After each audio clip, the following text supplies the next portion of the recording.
Hi, welcome to Crosspoint Community Church. I'm Brandon. And I'm Nathaniel, and this is what you need to know this week.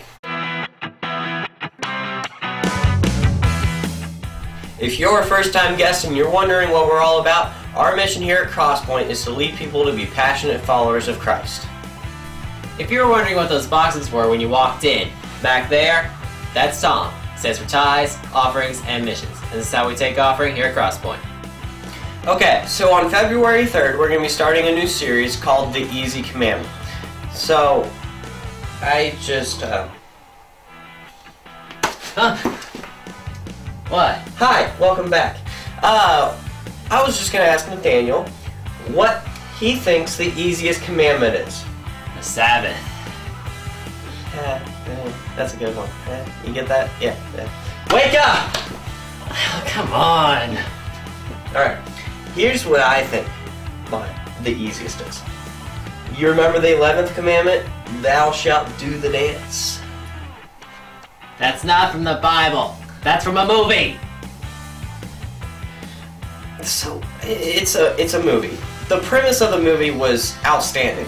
I think it could be considered this. Wake up! Oh. Thank you, it's comfortable down here. Come on February 3rd and you can find out what the easiest commandment is.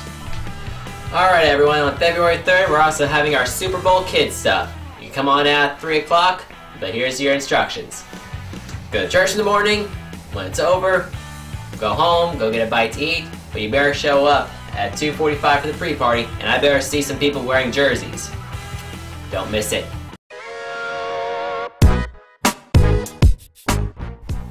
Alright students, we got student takeover tonight starting at 6. Come out at 5:30 for some pizza and hangout time, and we will be continuing our series, The Real Jesus.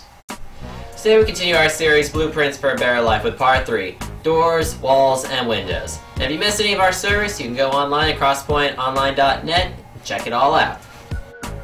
Well, that's all we've got on the Need to Know this week. If you have any questions, you can stop by the welcome table on your way out, or you can visit our website, crosspointonline.net. There you can keep up with all the current events going on through the church, and like Nathaniel said, you can check out any sermons that you have missed recently. Also, you can check that out on our app. And don't forget to drop your offering in Tom on your way out, and we hope to see you all back here next week.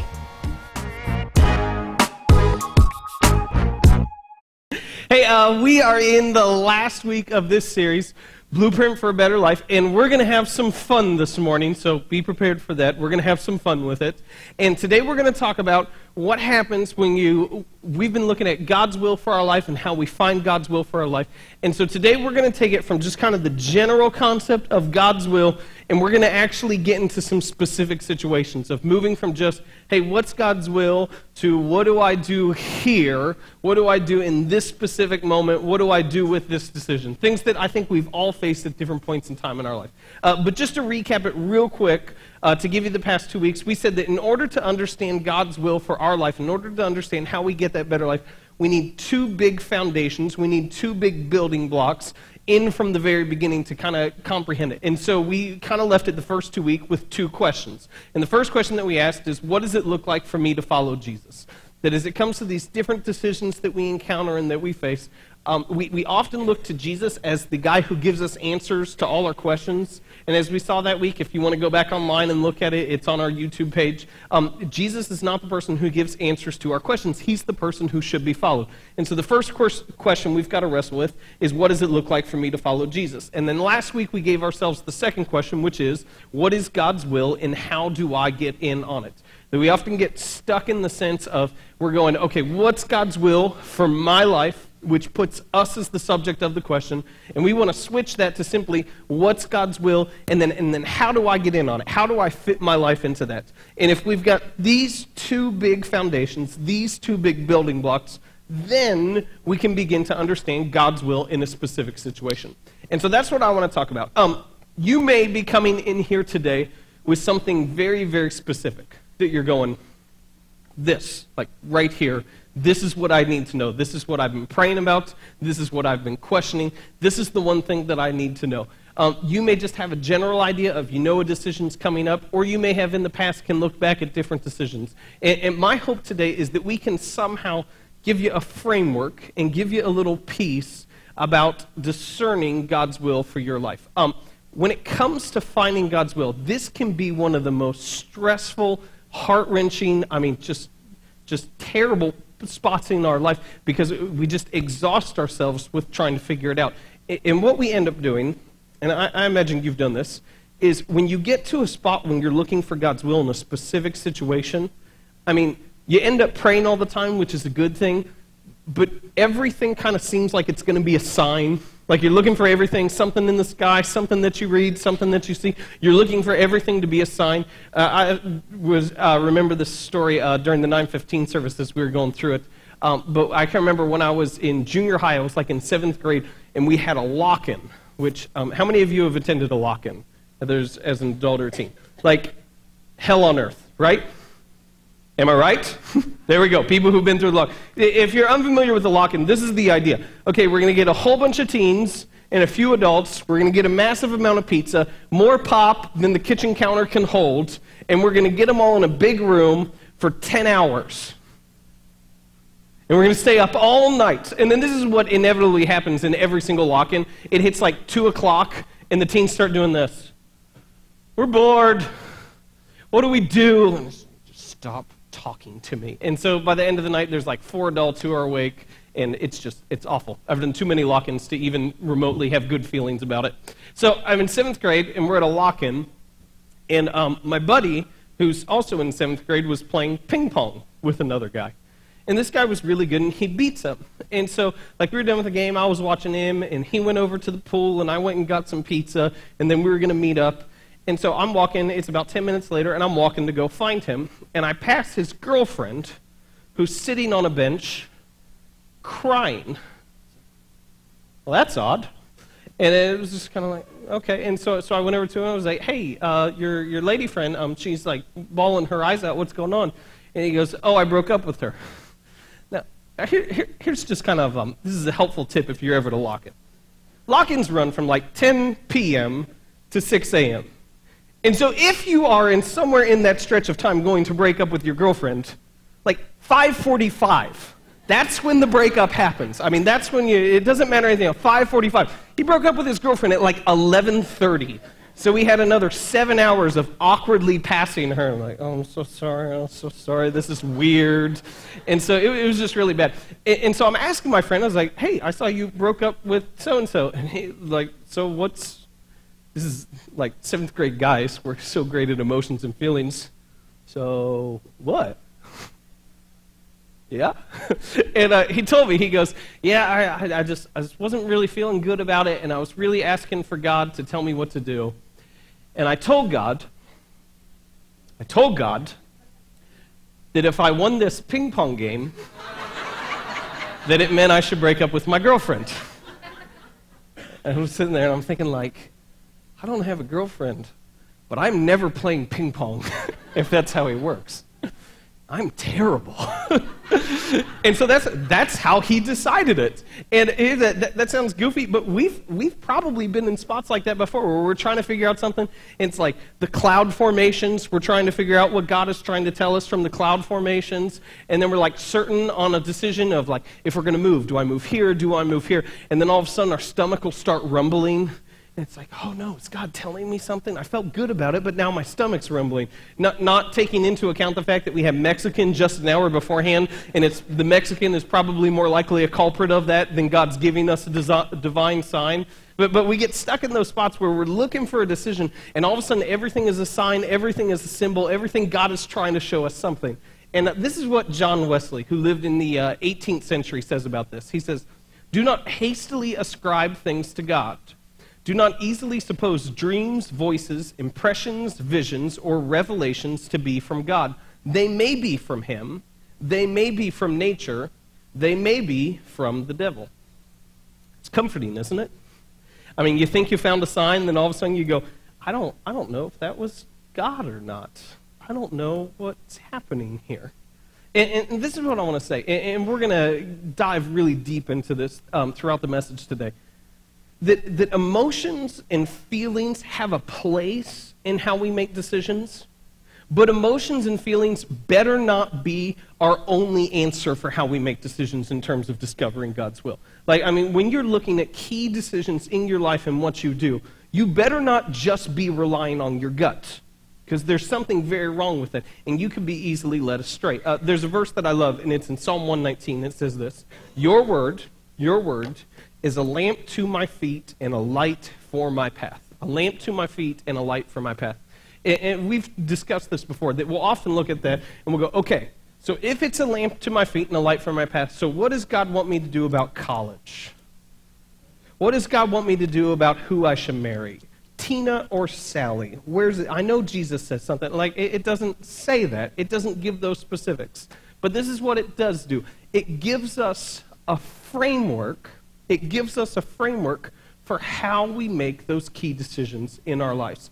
And so this is what I want to discuss today. And if you're a note taker, this is a fantastic day to take notes. We're going to give you a whole lot of information. But when you walk out today, I just hope, my hope is that you have some sort of an understanding in terms of how we understand God's will. And the really clear thing that I maybe want to hit home more than anything else is I think when it comes to discovering God's will, that's a period of our lives where we can very easily get a little crazy. Nod your head if you have any understanding of what I mean of when I say, like, the people who are going, oh, it's my stomach. My stomach is telling me to go to Antarctica. I'm like, what? You've been outside? Like, that's crazy. And so sometimes we get stuck in that. And by having an actual framework for this is how God works, this is how God reveals things to us, we'll be able to more clearly understand what his will is and move towards that better life that he has for us. And so we're going to discuss 3 areas of God's will. We're going to discuss God's moral will, God's individual will, and his permissive will. His moral will, his individual will, and his permissive will. And then this is what I'm going to do throughout, because a lot of this is going to be a little wordy. I'm going to give you a metaphor that I hope will stick with you, a metaphor of a highway, of an interstate, that at times it's going to be a little lacking, and at times you're just going to have to bear with me because I'm going to stretch it a little bit. My hope is just when you walk out of here today, you can kind of go, okay, so when I'm faced with these big decisions, I can remember the metaphor of the highway, and I can have some insight so I'm not just relying on what I ate to tell me what I should do with my life. Good? Nod your head. Excited? Yep, we're pumped. We're thrilled. I can tell. I see it all over your faces. So, the first one is God's moral will. God's moral will is his commands and regulations for all people in all times. His commands and regulations for all people in all times. Let me give you a quick example of God's moral will. In Exodus 20:15, it says very simply, it says this: you shall not steal. You shall not steal. This is what happens. If you're in a spot and there's something that you really want, and you think, I really want this. Maybe God is leading for me to take this. In fact, the more that I think and pray about it, the more that I think, even though I don't have the money for this, I should have this. You can go, wait a second. God says, you shall not steal. He's clearly revealed in Scripture what his moral will is. A great example of God's moral will is the 10 Commandments. I mean, you don't need to ask, do I lie? You don't need to pray about it. You don't need to think about it. You don't need to seek wise counsel. He says, don't lie. It's a part of his moral will. And God's moral will, it's revealed in Scripture, and it applies to people in all times and all places. And so we can know very, very clearly, hey, this is what he wants us to do in that. The metaphor that I'll give you for God's moral will is, I kind of liken his moral will to guardrails on the interstate. The guardrails are there to keep you on the road, to keep you from driving off, going into the woods, going into the ditch. The guardrails are there to keep you on the road. And that's what God's moral will does. It keeps us on the road. Now, when I go through all this, you may be sitting there and you may be thinking, well, that seems a little obvious. That seems a little redundant. I don't think it's necessary that we cover that. And this is the part that I think it's necessary because it really protects us from craziness. Because I think sometimes Christianity, it just goes way off track because we don't understand God's moral will. How many of you have heard of Jessica Hahn? Can I get a little? Okay, there we go. Some. Now, keep them up. Let's see if we get more. How many of you have heard of Jim Baker? There we go. See, some of you know where I'm going. This is going to be a fun story. Ha! Jim Bakker, if you're unfamiliar with his background, he's a televangelist. If you don't know what a televangelist is, it's somebody who gets on TV, tells people, if you love Jesus, give me lots and lots of money, and they're rich, and that's God's will. It's a little bit slighted, but I feel comfortable with how I explain that, and I'm going to stick with it. So Jim Bakker is one of the first real big televangelists in the world.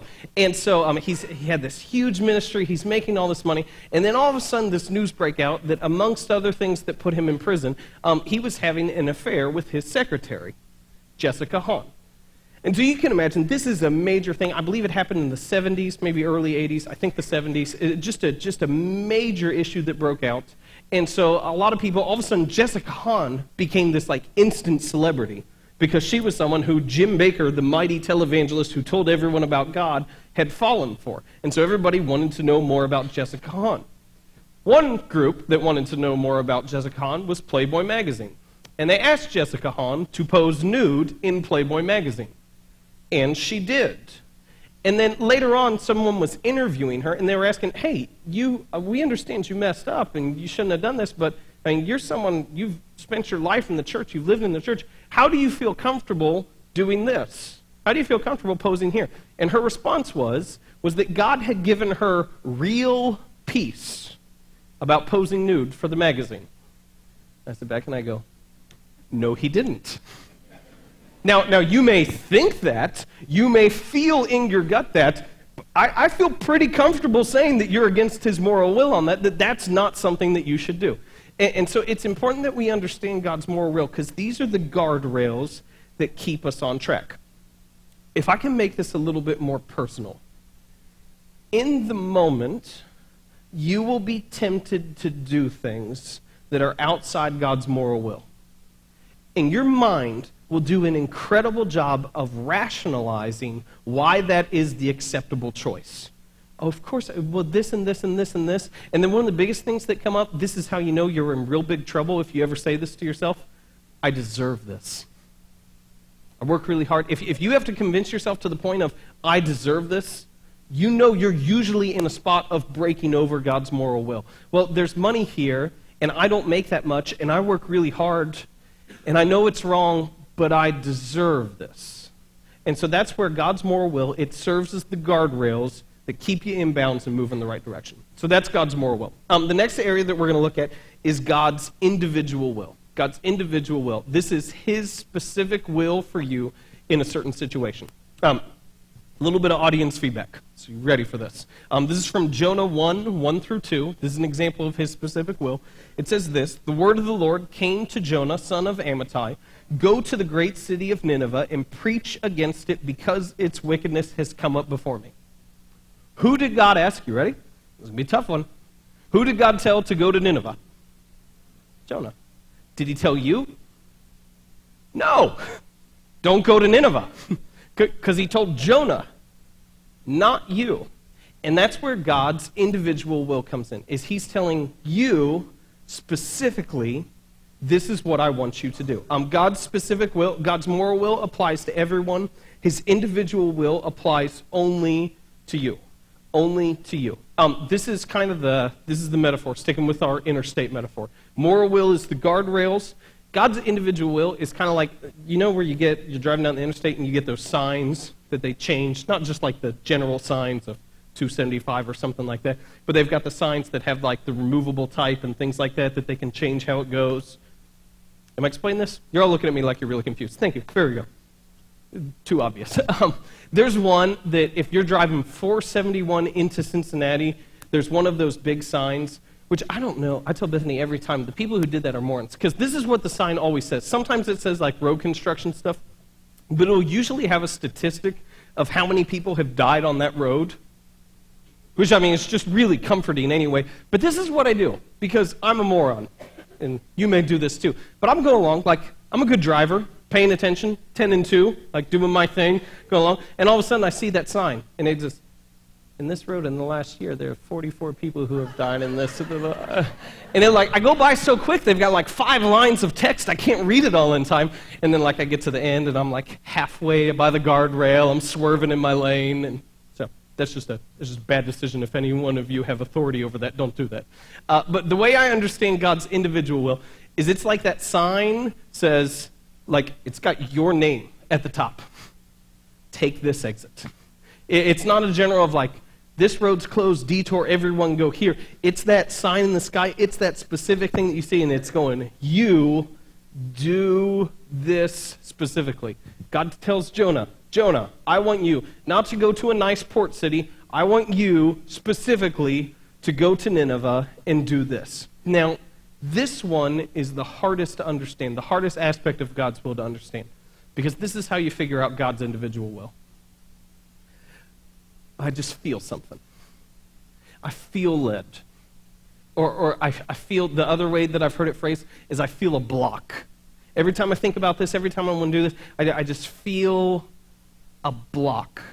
And I know this is kind of hard, and I think sometimes we over-spiritualize every decision, and we think every decision is about a feeling, and I don't think that's the case. But I do believe God does work through our emotions. Now, a key thing. God's individual will never conflicts with his moral will. It never conflicts with his moral will. And so if you think that's what's going, but you can look back and reference a clear command in Scripture to everyone, he's not telling you to do that. But there are times when you have a multitude of options that all seem okay, and God goes, you do this. And you'll know it clearly. I want to give one other note in here.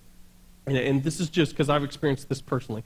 When you are encountering a situation with God's individual will, I believe God will tell you, not the people around you, not someone who prays all the time and thinks they've heard from the Lord. Because I've had a couple people come up to me and tell me in my life, hey, I think this is what God wants you to do. I'm like, well, then he'll tell me. Because I'm not banking on you doing that. He's going to tell me. And then you're going to tell me. Don't tell them. They're crazy. Tell me. But that's what I think. So that's God's individual will. And then the last area that we're going to look at is God's permissive will. God's permissive will. This is areas of your life where he has given you freedom to make a choice. You get that?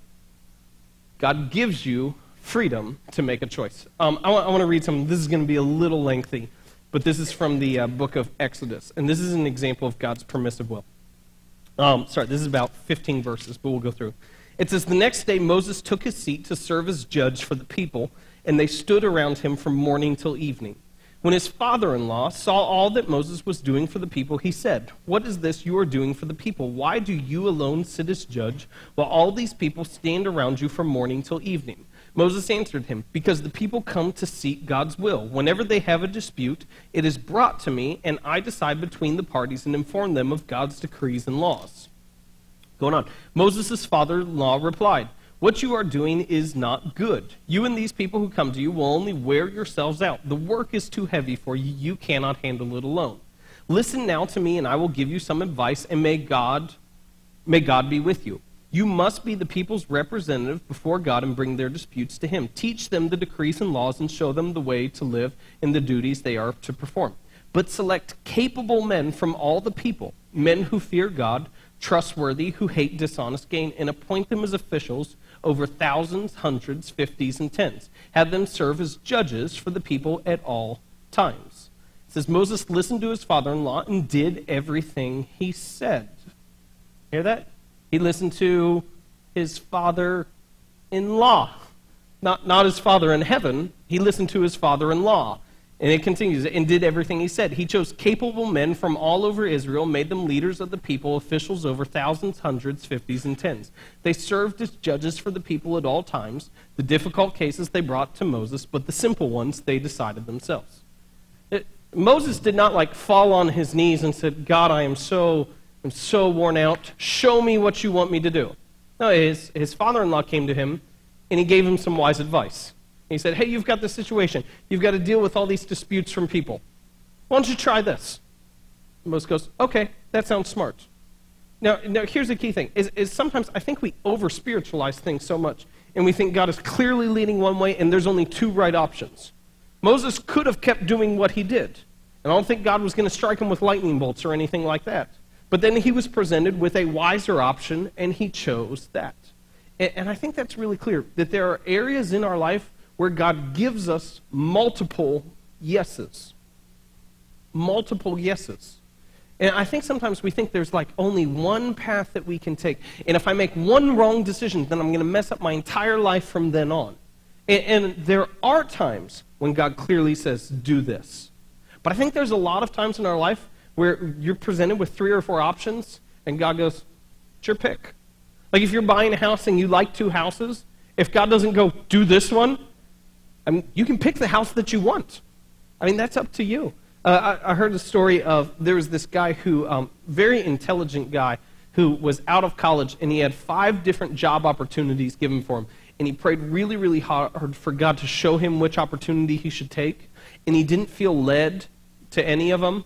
And so he went back home and moved in with his parents. What?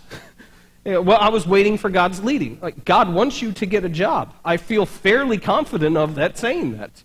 But because he didn't feel led, he just went back home and did nothing. And it's like, guys, God has given us a brain for a reason. It's okay to use it. In fact, there's a book of the Bible. You may be familiar with it. It's the book of Proverbs. It's almost in the exact middle. There are 31 chapters in the book of Proverbs, 1 for every day of the month. There you go. That's a nice little thing. You can read that. 1 for every day of the month. The entire book is about wisdom.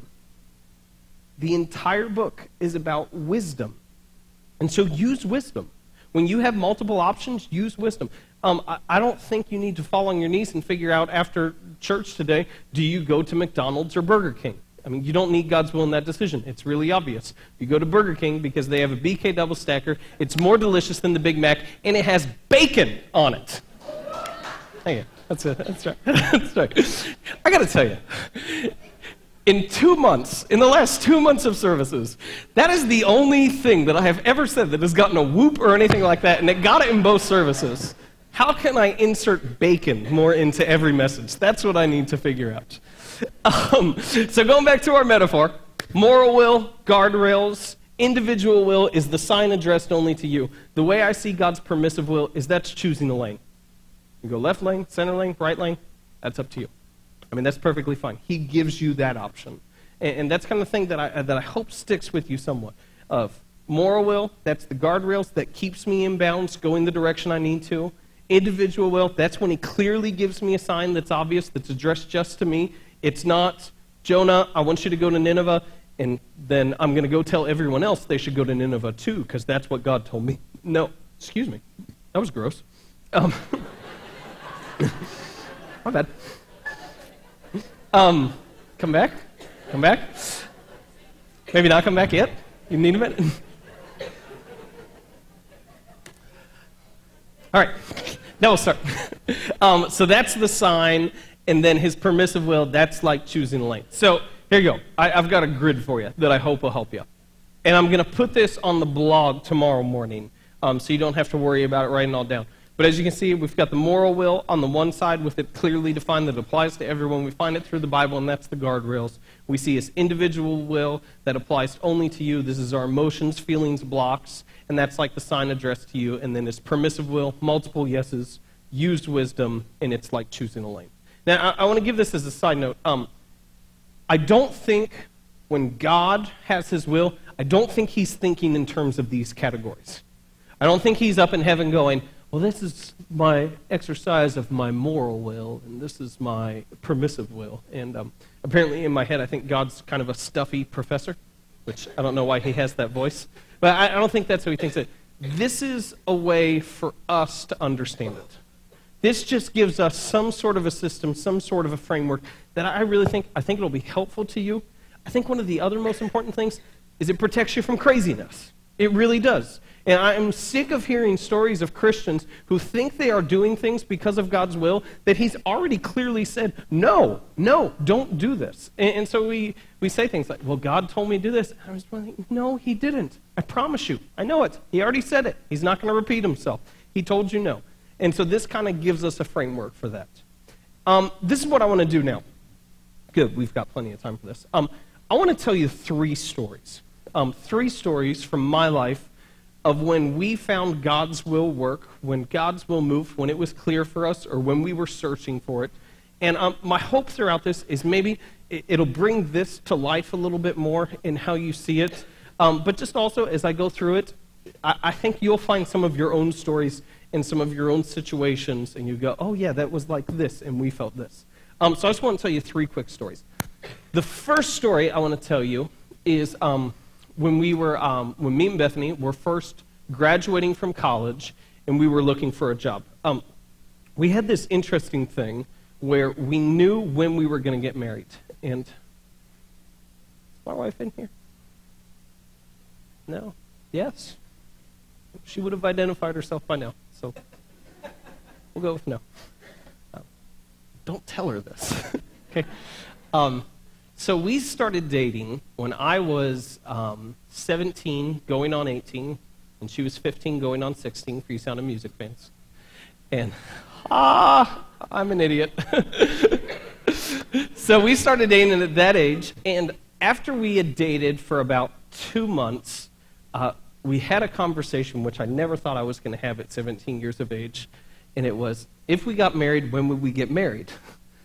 You understand, my 17-year-old self just wanted to get up and run as far as I could. I'm like, what? What are we talking about? But I really liked her, and so we sat down and we had the conversation, and which I know, it's crazy. And we finally kind of settled down on the fact that if things worked out 7 years later and we were going to get married, the best time to get married would to be the summer after my senior year, when she would be a junior in college. And so she immediately gets in their calendar on her phone and figures out the dates of the Saturdays after my senior year in college, and she found that June 10th was one of the Saturdays. And so she marked it in her calendar as the date that we were going to get married about 1,400 days in advance. Yeah. Crazy. And that is the day that we actually got married. How crazy is that? Now, for those of you who have teenage girls who are 15 years old, that terrifies you, because you look at the boy he's dating and you're like, oh, he won't last. I'm that boy who wouldn't last. And so it was interesting, because I'm in my senior year of college, and I know we had already set our wedding date. We were already engaged at this point in time. And I'm talking to my friends, oh, so what are you guys going to do? What are you going to do after we graduate, after we do this? What are you going to do? And they all had the same answer. Well, I'm probably going to move back home with my parents and be a bum for a couple months. I just sit there and I think, that sounds awesome. Like, I want to be a bum. I've been in school for so long. I want to move back home, eat Cheetos, play video games all day, and consistently push my parents off by telling them I'm going to look for a job tomorrow. Like, that was my dream life right there. Oh, yeah, tomorrow. Tomorrow I'll look for a job. But I didn't have that option, because we were getting married. And I should have said that more positively. I feel like I didn't say that positively. I mean, whatever. We'll just continue. I didn't have that option because we were getting married, and so we needed to look for a job. And so I sent out resumes all over the place, and we found 3 openings that were very interested in us. There was a church in Indiana, Castleton, Indiana, which is near Indianapolis. There was a church in Kalamazoo, Michigan, and then there was a church here in Maysville, Kentucky. And we went on interviews in the different spots, and we rocked them. Like, I don't know how it happened. Like, me and Bethany, we are just like an awesome interview team, because like, I don't know, we are, because we're like playing off each other. It's like sports highlight films, and you see things like that's how we are, and it's like ha ha ha, and then we pound and drive point home. I'm serious. You should see us. You should interview us sometime, because we're sweet. So we go to all these different interviews, and they all wanted us to come. They all thought that we were fantastic because, like I said, we're like the A-League interview team. But as we were looking at the different churches, some of the different things were interesting.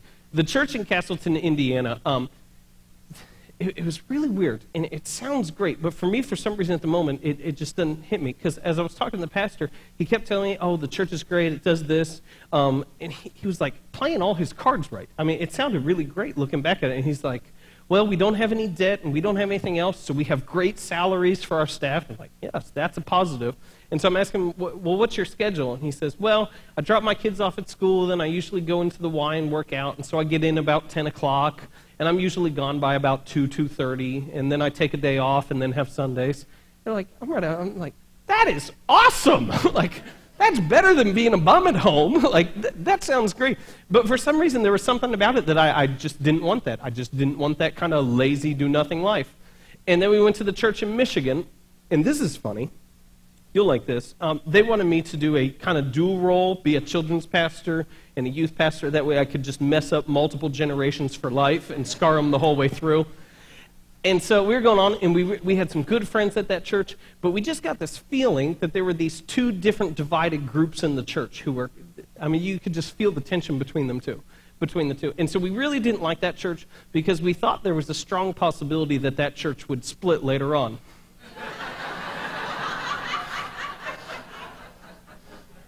Ha!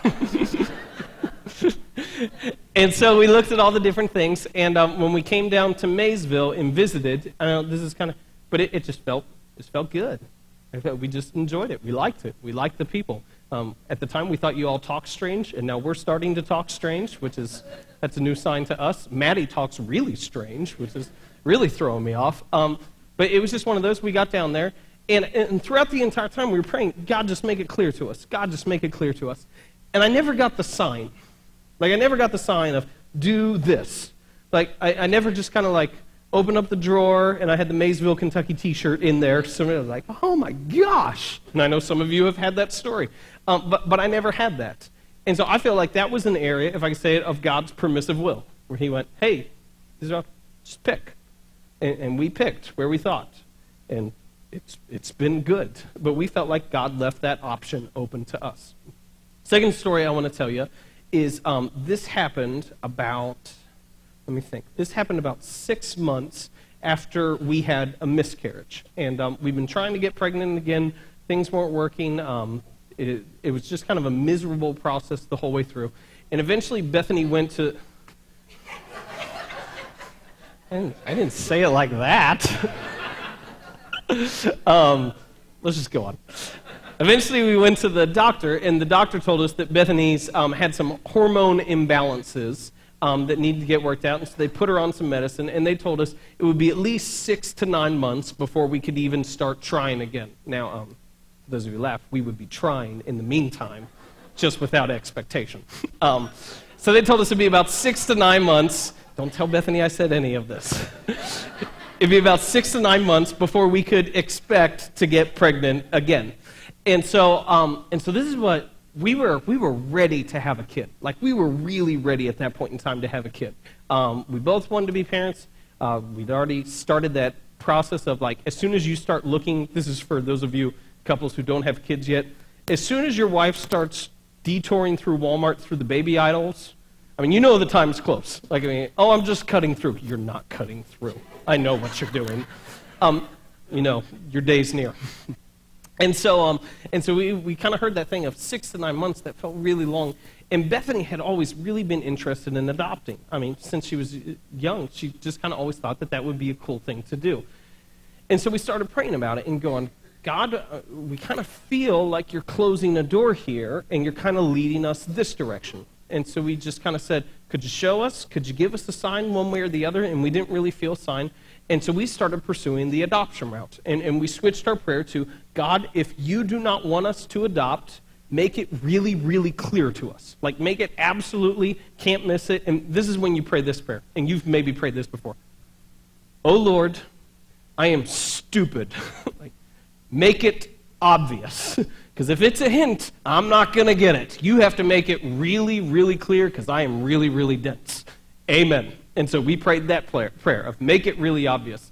And so we started looking at adoption things, and when we were younger, we had a couple friends who are youth leaders who had adopted a kid from Korea. We actually had a couple couples that had adopted someone from Korea. And so we started looking at an international adoption, and we looked at Korea. And a couple months later, that's where we got Maddie from. And no, I'm just kidding. Sorry, couldn't help myself. So we looked at international adoptions, and we realized it was just too expensive for us where we were, so we started looking at domestic adoptions. And we found out some stuff, this was crazy to us, that if we were willing to adopt a non-Caucasian baby, at that point in time, we could have a kid within about 6 to 8 weeks. Which for me, I thought this was like a years process. for like 6 to 8 weeks. It was like, oh my goodness, this is happening fast. And so we found an agency in Cincinnati that we really liked, studied it all, talked to a bunch of people, and then the night before we got all the paperwork together. And so we prayed this prayer: God, if you don't want us to do this, make it really, really obvious to us. And then we went and we filled out all the paperwork, and the last part of the process is you had to write a check for $1,000. So we write the check, put it in the envelope, seal it, set it on the table. Bethany was going to send it out the next morning. So the next morning I get up and I go to work, and Bethany wakes up, and she's about to put the check in the mailbox, and she went, you know what, I'm just going to check one more time. And so she takes a pregnancy test, and she's pregnant the day that we were going to send the check. Now, I don't know about you, but that's pretty clear. Like, if you don't want us to do this, like, there we go. And so this is the funny part of the story. So she goes into the office where I was working that morning, and she comes up to me, and she's kind of got the, I can't do this right because I'm not a lady. But you know how, like, girls, you know this, especially guys, you know this because you can see it in your ladies' faces. Like, when they're really excited about something, it's like big smile, arms out, like, ah. I can't do it. And so she's got that face, and so, like, I know, I thought she was just excited about it. So she comes up to me, and I'm, like, in the office, and she goes, we're going to have a baby. Yeah, I know. I filled out the paperwork with you. And then she, like, told me again, she goes, no, we're going to have a baby. And I was like, I know, I was there. We signed the check. Like, tears fell from my eyes when we signed it. And then she said, like, no, I'm pregnant. And this is what I did. I looked at her and I said, that's awesome. And I thought, did you send the check yet?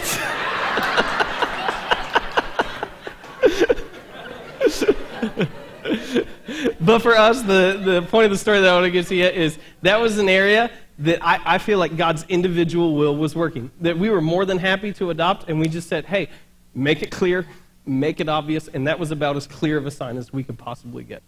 And then the last story I want to tell you happened, I guess it was about 3 years ago now. We have been serving as the youth pastor and wife at a church, and we've been there for about 2.5 years. And we just kind of knew it was time for a change. We knew it was time for a switch. We loved what we were doing. We loved our teams. We loved the people who we worked with. But we knew it was about time to just change things up. And I've always known that just my natural skills and natural gifting, that I would be best in a role that I'm in now. That's just kind of where I should be. And I have many conversations with people because there's 2 lines of thought. You don't really need to know this, but I'm going to share this with you anyway because you're a somewhat captive audience. There's 2 lines of thought in terms of, do you take a small church, if you're a pastor, do you take a small church and kind of learn everything there? Or do you go to a larger church and serve on a big staff there where you can kind of learn all the ins and outs of how larger churches work? And so we talked to many people and we were trying to figure out, but I just knew within me that I needed to take that next step. That God was kind of pushing me to do something else. And so throughout this, we didn't send out any resumes, we didn't do anything else, but as we were having these conversations with each other and with God over and over again, I got a call from a church in Ohio that was a very large church. It was a church of about 1,000, and they wanted us to come as the youth pastor and serve as their youth pastor. And so we went up to the interview, and you guys know how that went. I mean, it's awesome. And so they interviewed like 5 people that day, and so we went back. And then they called us back. We were the only people they wanted to interview the second time.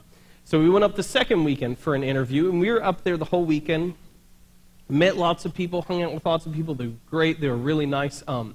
Bethany actually contacted a realtor to take us around the area, and we found a house that we really liked that was within our price range.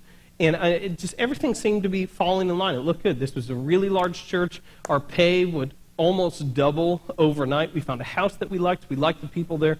And one of the first nights that we were there, the pastor told us, he said, after the service on Sunday, I'm going to call you back into my office, and I'm going to ask you to tell me what you're doing. I want you to give me a yes or no right then and there, right after service Sunday. I was like, okay, cool, we can do that. And so the night before, this is Saturday night, we're sitting there, and me and Bethany, we're just hanging out and we're talking, and she goes, well, I asked her first. I said, so what do you think? I think it's great. I like the area. finances will help us out a ton. I think the people are great. I think this is the right next step for you. I think you can learn what you need to learn at this point in time. I think this is great. She goes, so what do you think? And this is my response. I said, I think God wants me to be a lead pastor in Maysville. And she went, Kevin, that's never going to happen. and my response was, yeah, I know. And she was going through it, and she was writing everything. She was going, and it was how we looked at the situation analytically, and it was, you know what, the person who's there, they're never going to leave. All these things are in place. That's just not going to happen. You just need to put that out of your mind. And so, what do you think? And I said, I know it looks great, but I think that's what God wants me to do. And it's so crazy because we look at the situation and it didn't make any sense. And so we get up the next morning, we meet everyone, we go through their Sunday schools, we sit in the service. It was great. It was awesome. After service, this is really awkward for me because I was sitting in a pew. I'm a casual person. Me at my most informal is still usually in jeans. Or me at my most formal is still usually me in jeans. But I'm sitting in a pew, and a guy in a black full suit comes up to me. He just goes, the pastor would like to see you in his office. Oh my gosh, I'm terrified. And so I go back in his office, and I sit down, and he got me a water, and I'm sitting there. And he just talked for a second, and he goes, so what do you think? And I thought my answer was going to be yes. Really did. We'd had the conversations, everything made sense. He goes, so what do you think? I said, I don't think this is the place for us. I think this is a great church, but I don't think it's where we need to be right now. And he kind of pushed back, and he's like, well, are you doubting yourself? He's like, no, I promise you, I'm not doubting myself. I never doubt myself. In fact, I've got too big of a picture of myself, if anything. But he was just asking that, and I said, I'm sorry, I don't think this is the right spot for us now. And he said, okay. And so I got up, walked through the sanctuary. Bethany was talking to people. I kind of grabbed her. We walk out the door, walk through the parking lot. We get in the car. And we hadn't talked about this at all. Like, we had talked the night before. And so we get in the car, and she just goes, so what'd you tell him? I told him no. And then there was like 10 minutes of silence. And then finally it was, why did you tell him no? I said, because I think God wants me to be the lead pastor in Maysville. And we went through it again. That doesn't make any sense. I said, I know that doesn't make any sense. But that's what I feel. That's where I think what's doing. And now here we are today. And that's maybe something that I want to stress a little bit, is because we need to know, we need the guardrails. We need to know the different lanes. But there are times when God will clearly, very, very clearly tell you to do something that does not make any sense whatsoever. Like when you look at the situation analytically, you can't possibly comprehend how that is what you're supposed to do. And yet at the exact same point in time, you know within your heart that that is absolutely what you must have to do. Now, if I could just give as a side note as well, I don't think that happens often. Like if you're having that happen every day, go back to his moral will. Make sure you're in line somewhere there, because I don't think that happens.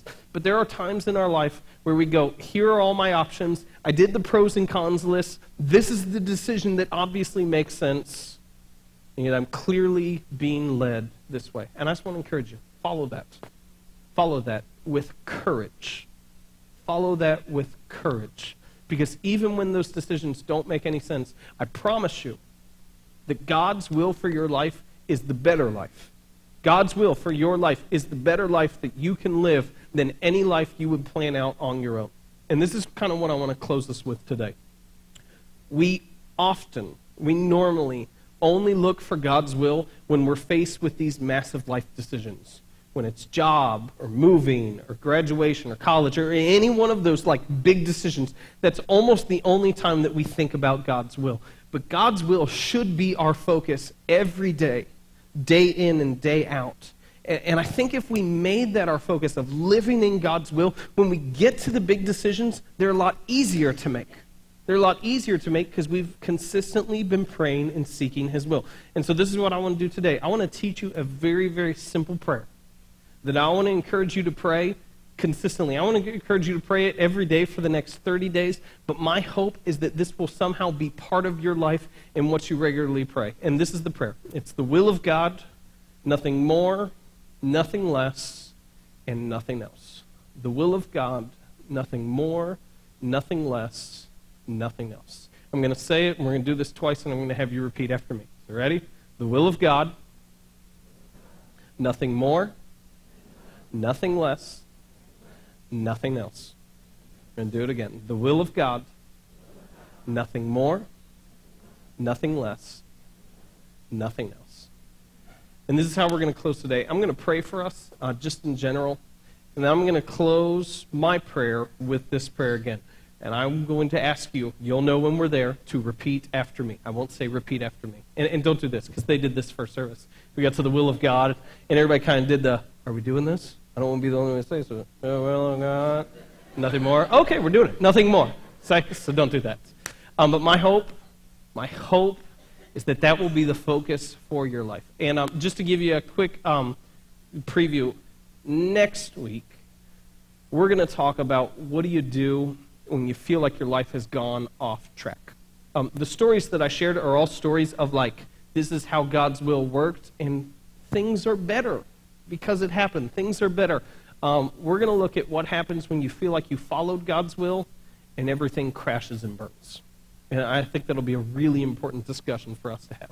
But throughout it all, my hope is that we seek the will of God. Let's pray.